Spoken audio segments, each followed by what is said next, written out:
在這個村子睡覺必須要戴耳塞，否則凌晨就會醒來，還要在本子上記錄着醒來的時間。他們都是被一個怪聲吵醒的，每到凌晨，整個村子就會傳來龍的叫聲。這聲音就好像要地震了一樣，從凌晨一直持續到黎明，不戴耳塞根本無法睡覺。很多人受不了都搬走了。村長把录到的聲音放給大家聽，摄像小哥也嚇了一跳，但奇怪的是，怎麼都找不到聲音來源。大家在村裡走訪，聽到一個可疑的聲音，走近一看，原来是台微型縫紉機，但音量非常小，根本不可能，而且附近也沒有任何施工現場。一時間，關於這聲音的說法越來越多，越說越離譜。有人就說肯定是之前開山採石驚動了龍脈，為了讓村民安心，大家決定今晚一定要找出罪魁禍首，在村裡多個角落安裝了聲納設備。來到凌晨，這怪聲準時響起，檢測到的聲音都指向了一個小巷子。走近一看，這巷子裡就只有一個鍋爐，難道這龍叫聲就是他發出來的？把聲納設備對着鍋爐，果然是他沒錯了。大家都覺得很奇怪，鍋爐為啥會發出這種聲音？售後人員排查了半天，終於找到了問題所在，原來是裡面一個電磁阀損壞了，滑動時就產生了這種不尋常的聲音。維修好了鍋爐，果然這天夜裡怪聲就消失了，村民終於可以丟掉耳塞睡個好覺了。村頭的墳墓憑空出現了一個洞，看痕跡應該是剛挖的，晚上還看到個黑影一直在周圍晃，這詭異現象令村民倍感不安。隔天墳頭上又出現了一隻狗，一直在附近徘徊，有人靠近就會大叫，就這樣不分晝夜的趴在墳墓上。這狗並不是村裡的，為啥會一直守着墳墓呢？村民覺得可能是這墓主人投胎成了狗。節目組讓大家不要迷信，想要找到原因，看來得從墳墓下手了。但這都是老墳了，在村裡問了一圈，根本不知道墓主人是誰。但很快一位前來掃墓的大媽告訴了大家一個關鍵信息，說前段時間來掃墓見過這狗，狗狗是有主人的。接着大家還在附近發現了狗鏈子，而且每當車經過這裡，狗狗都會警覺地注視着每一輛車。大家猜測狗狗應該就是被遺棄在了這裡，它一直在等主人來接。大家決定幫它找到主人，各種途徑都試過了，甚至連派出所都去了，也沒有找到。墳墓下的洞也是他挖的，平時就住在裡面，大家都很擔心他的健康情況。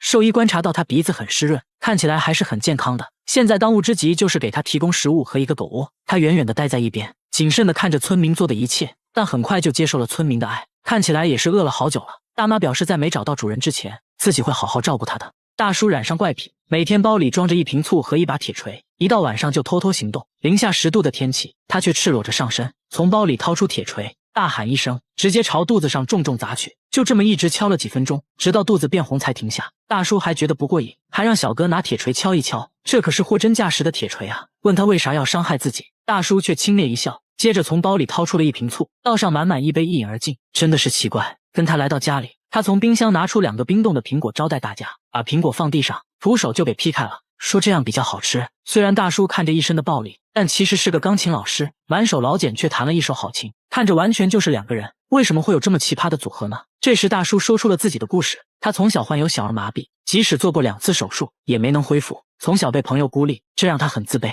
直到有一次在小夥伴面前單手劈斷了一個木棍，小夥伴都驚呆了，這讓他找回了自信，於是就開始刻意訓練自己的力量，開啟了這種獨特的運動方式，而且醫院也去過了，內臟啥的確實沒問題，這下可以安心的繼續鍛鍊了。大家千萬不要模仿哦。大媽為了保密，每天往牆上塗抹密封膠，家裡還裝滿了監控，時刻盯着，而且有床不睡，偏偏住在了廁所裡，吃喝拉撒全在裡面，掀開墊子下面全是尿，她卻說味道清新自然。廁所門時刻緊閉着，好像在躲避着什麼。她說只要離開廁所就會頭暈目眩，全身酸痛，不得不離開的話就要全程戴口罩，還要不停噴着空氣清新劑。問她為什麼這樣做，她說家裡會洩漏毒氣，都是從這些牆壁縫隙裡散發出來的，聞到就會眩暈。因為之前和鄰居吵過架，大媽認為是鄰居故意往她家洩漏毒氣，以此來報復她。她甚至在家裡各個角落都安裝了監控，為了防止毒氣擴散，她封死了家中的各種縫隙，整個房子幾乎都覆蓋了厚厚的密封膠。由於廁所的氣味最小，於是成了她的庇護所。雖然大媽說的好像真有這麼一回事，可奇怪的是，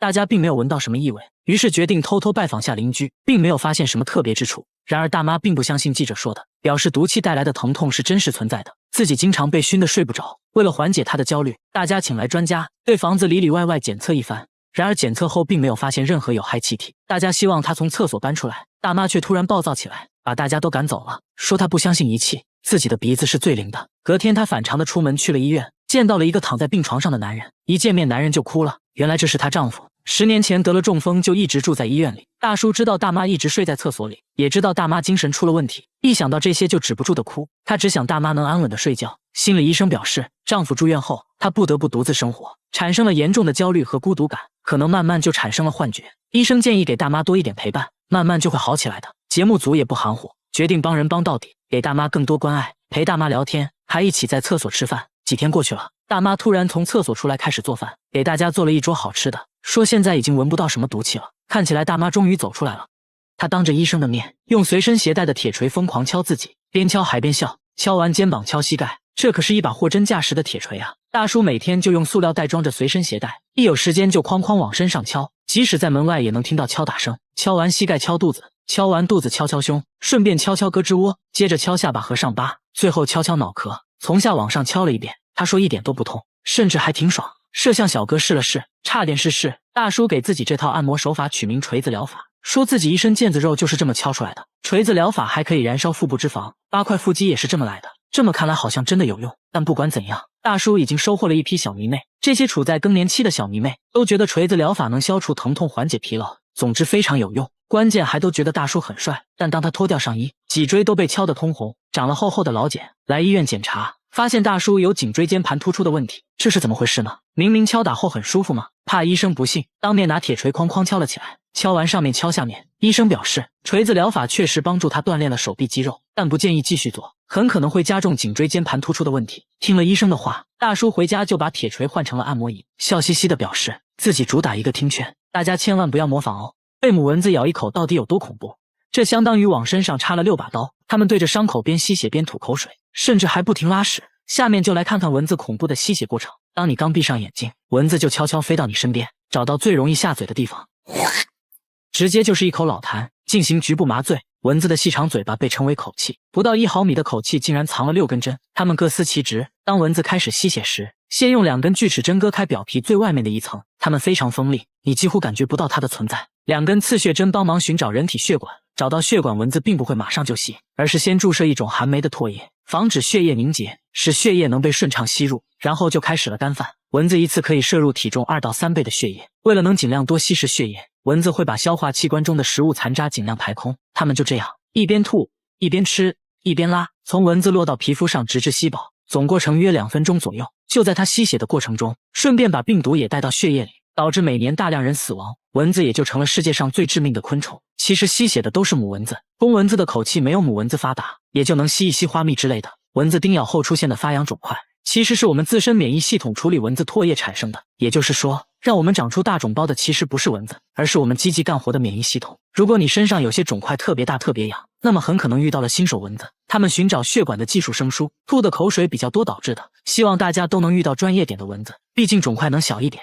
他要挑戰徒手把生肌肉拍熟，沒想到過程中意外不斷，難度大大超乎了他的想象。在拍打了135000次，看到肌肉變熟的那一刻，感覺一切都值了。廢話少說，挑戰開始。真徒手是不可能的，所以先打造工具，模擬人手拍打的效果。原理就是把动能轉化成熱能，從而使肌肉變熟。準備完成，開始挑戰。結果還沒拍2下，設備就散架了。他決定對設備整體升級，支架全部換成了鍍鋅鋼材質，給外殼又加裝了保溫泡沫。挑戰又開始了。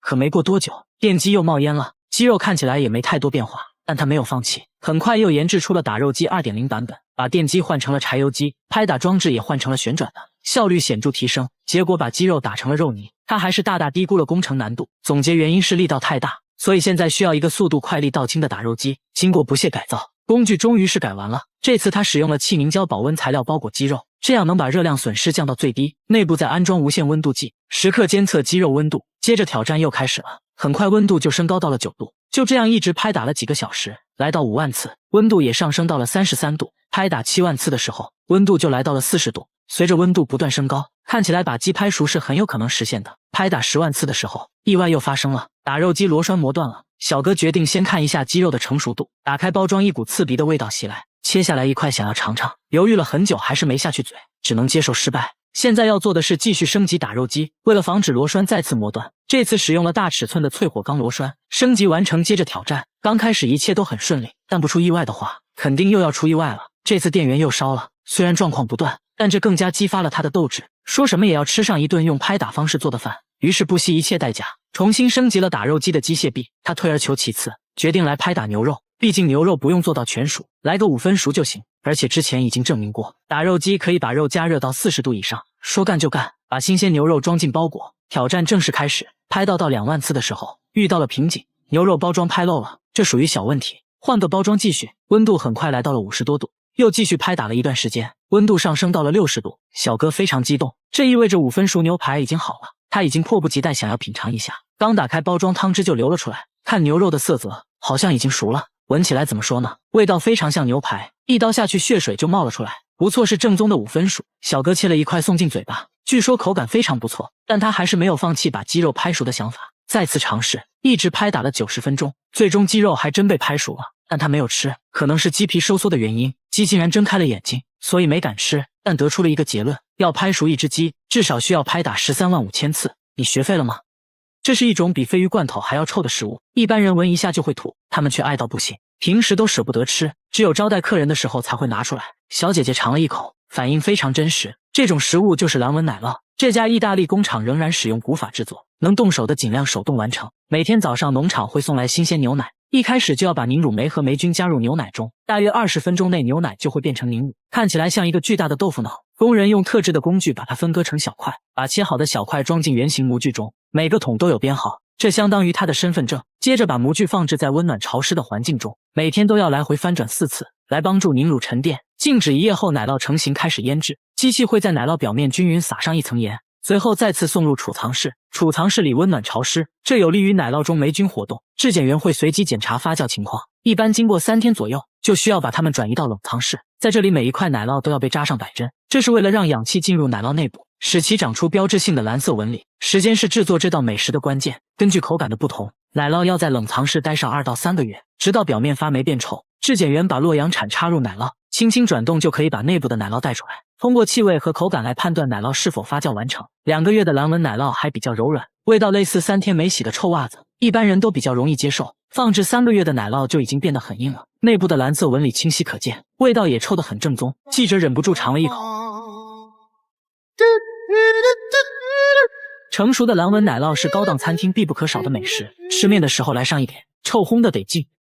這個公寓的住戶凌晨4點必須起床，然後捂着耳朵站在牆角，也並不是他們想起床，而是被一個怪聲吵醒的。每到凌晨4點，整個公寓就會傳來敲門聲，有時聲音又像小孩在樓頂玩玻璃球的聲音。物業也試圖找到聲音來源，關閉了所有能產生噪音的設備，但聲音仍然存在。現在反而變本加厲，什麼奇怪的聲音都會出現，公寓住戶都被搞得精神崩潰。這個大媽就受不了了，長期折磨讓她患上了神經衰弱，現在只能在外面租房住。大家偷偷安裝了監控，想看看到底有多誇張。一到凌晨4點，震耳欲聾的聲音把攝像小哥都嚇一跳，噪音高達90分貝。要知道地鐵站的噪音才81分貝而已。大家發現用鐵錘敲打瓷磚的聲音和這怪聲很像，懷疑是有人故意這樣做的。到底是什麼人會一直制造這種聲音呢？犯罪心理學家表示，半夜發出这種聲音能影響人們的生活，這可以讓他內心得到莫大的滿足。這種人就是心理變態。大家決定找到這個罪魁禍首，準備了10多台監控，蹲守在大樓各個角落。結果幾天下來，這怪聲突然神秘消失了。大家猜測，這個制造噪音的人已經害怕了，其實沒必要再調查了。1個月後，節目組回訪，物業表示自從節目組開始調查後，聲音就沒再出現過。這下大家都能安心睡覺了。大媽家出現了不應該出現的東西，就在她拔牙回家後，家裡就憑空出現了一包牙齒，參差不齊的，足足有20顆，其中還有好幾顆爛牙。牙齒是大媽整理櫥櫃時發現的，剛開始還以為是乾燥劑，仔細一看差點嚇死。這牙比正常人類的牙齒小了很多，真的是人類牙齒嗎？牙醫看了一眼，說不僅是人類牙齒，而且還是小孩的乳牙。一個人一般就有20顆乳牙，而這一包恰巧就有20顆，從形狀上判斷，應該就是同一個人的，很明顯是專門收藏起來的。一聽說是乳牙，大爺很不理解，因為老兩口根本就沒有孩子，最近也沒人來過家裡，那為啥會出現在自己家呢？這會不會是某種詛咒呢？隨後記者在家裡發現了蹊蹺。10號這天，日曆上標注的行程是去看牙醫。大媽說那天確實去拔牙了，自己記性不好就在日曆上做了標注。那會不會是她不小心從診所帶回來的呢？大媽卻一口否認，大家也不確定她有沒有健忘症。為了排除這種可能，接着來到牙醫診所，調出了監控，確實沒看到大媽拿走任何東西。那牙齒到底是從哪裡來的呢？聊天中得知，這房子是他們租的，1年前才搬進來的，而且房東就有個孩子。大家瞬間醍醐灌頂，這牙齒8成就是房東孩子的。接着聯繫到了房東，一問才知道，這牙齒確實是他家小孩的，當時搬家忘記拿了，一切都是虛驚一場。大叔每次做飯要先洗一盆碎玻璃，洗完再加上幾勺白糖，直接就端上了餐桌。放着一桌菜不吃，他卻只想吃玻璃。老婆怕他吃死了，想讓大叔吃一塊玻璃就上一口菜，但大叔根本不聽，玻璃直接成了他的主食。一天吃的玻璃可以填滿2個啤酒杯，現在還越來越離譜，上班都要帶着滿滿一杯玻璃碴子，沒事就趕緊拿出來吃一塊，走到哪都帶着。下班後就去玻璃店挑選零食，挑挑揀揀弄了一大袋，回家還要根據口味給他們分類，不同厚度的玻璃吃起來口感也不一樣。醫院的點滴瓶是他的最愛，吃起來酥脆有嚼勁，燈泡吃起來就差一點，不過呢也很爽口。記者忍不住問他，到底為啥要吃玻璃呢？沒想到大叔卻反問起了記者，那你為什麼要吃飯？為什麼要喝酒？為什麼要抽煙？喊嘎叽嘛，這個嚼一口非常香。這把記者看得一愣一愣的。大叔你冷靜點啊喂！來到晚上，大叔去聚餐，他只是端起了空酒杯，所有人都不可思議地看着他，因為他直接把酒杯給吃了。老闆說每次他來吃飯，飯店酒杯就會少好幾個。酒足飯飽後，大叔也終於說出了吃玻璃的原因，都是因為20年前的那件小事。當年大叔還是個初入職場的毛頭小伙子，剛簽了一個大合同，正在陪客戶吃飯，由於自己不能喝酒，被客戶一番羞辱，說他不爺們。這話傷了大叔的自尊，一氣之下吃起了酒杯，就這樣一吃還吃上癮了。現在大家都想知道他身體真的健康嗎？沒想到啊，大叔卻在醫生面前表演起了吃玻璃，醫生直接嚇得不敢看，啥也別說了，直接上儀器檢查吧。檢查發現大叔其實有腸道問題，醫生說大概率就是吃玻璃導致的，雖然目前看起來問題不大，但還是要停止這種行為，否則會導致腸梗阻，大家千萬不要模仿哦。這貓有個怪癖，連醫生都大為震驚，它1日3餐只吃泡菜，而且必須要夠辣，餓了就會對着冰箱一直叫，因為冰箱裡就有它夢寐以求的辣白菜。主人受不了了，從冰箱拿出了一片泡菜，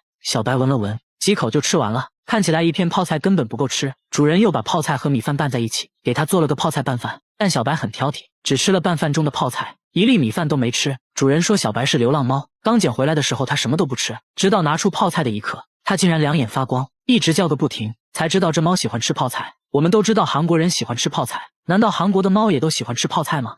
隨後節目組做了個實驗，分別準備了4種食物。現在第一隻貓登場了，只見它來回聞了聞，毫不猶豫地選擇了貓糧。第二隻貓聞了聞泡菜，看起來味道不錯呀，然後就選擇了旁邊的魚罐頭。接着一隻3個月大的貓咪上場了，它直接就奔向了貓糧。你看連3個月大的貓咪都知道，貓就應該吃貓糧嗎？最後到小白出場了，它都沒看一眼貓糧以及魚罐頭，對着泡菜就開始乾飯。主人覺得泡菜太辣，吃多了不好，於是把泡菜洗完再給小白吃，結果小白聞了一下連連後退。小白心想，洗過的泡菜能叫泡菜嗎？隨後竟離家出走了。等發現他的時候，他正在垃圾堆裡吃泡菜，吃得滿嘴通紅。小白為啥對泡菜這麼情有獨鍾呢？該不會有什麼毛病吧？主人帶他來到寵物醫院，醫生聽完也大為震驚。一番檢查下來，小白身體卻很健康，只能說他天賦異稟。不過呢，醫生還是建議要少吃泡菜。主人也很聽話，回家就給小白做了泡菜味的貓糧，把貓糧和泡菜混合在一起。沒想到啊，天生傲骨的小白竟然配合吃了起來。那就希望小白盡快戒掉泡菜，做個正經貓咪吧。大爺拿着一顆雞蛋來到醫院，因為這雞蛋竟然有70多個蛋黃，不僅透明還很有彈性。這怪蛋是大爺在雞窩發現的，當時就感覺蛋殼比較軟，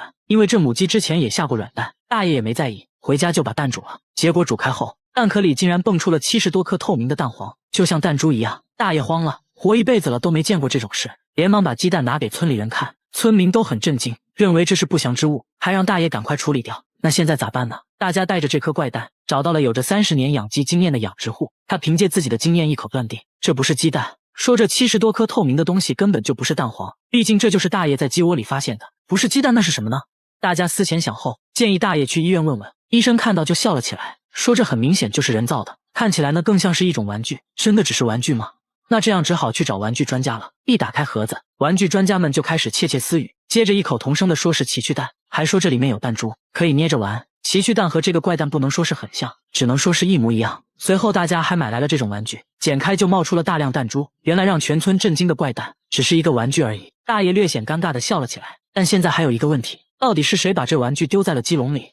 雞籠在屋頂，平時只有大爺和老伴才可以進入。大爺給親戚朋友打電話，都說沒有去過屋頂，甚至還問了孫子，但小孫子並沒有這種玩具。看來真相也許只有這只母雞知道了。咖啡裡加入半瓶辣椒醬，沒有酸甜，只有苦辣。大叔說這才是咖啡的正確搭配。啤酒裡自然也少不了辣椒醬，喝這麼一杯頂過去2杯，就連吃冰淇淋都要加辣椒醬，冰火2重天的口感，很像是吃生魚片。更奇葩的是，他喝感冒藥也要加辣椒醬，說這樣容易出汗好得快，剩下的一點藥湯裡再加上米飯，這樣更有食慾了。他出門都會隨身帶着一瓶秘製辣椒醬，吃炸醬麵要先來一勺免費辣椒，再加入自己秘製辣椒醬。朋友只是聞了一下就辣到咳嗽，大家都避之不及，但大叔卻毫無感覺，幾口就吃完了。接着倒了一杯水，水裡也要擠入辣椒醬。他說這叫原湯化原食。不僅如此，連他7歲的兒子也酷愛辣椒醬。吃飯前先來上一碗泡菜湯汁開開胃，接着在米飯上拌辣椒醬，這還只是家常便飯。最狠的是他連黃桃罐頭都要蘸辣椒醬。剛開始攝像小哥以為是番茄醬，嘗了一口，確實厲害。不僅是辣椒，各種各樣的芥末也是他的最愛。那他們真的健康嗎？經過檢查，發現父親患有嚴重的胃潰瘍，兒子很幸運，暫時沒發現問題。醫生還是建議少吃，畢竟正在長身體，大家千萬不要模仿哦。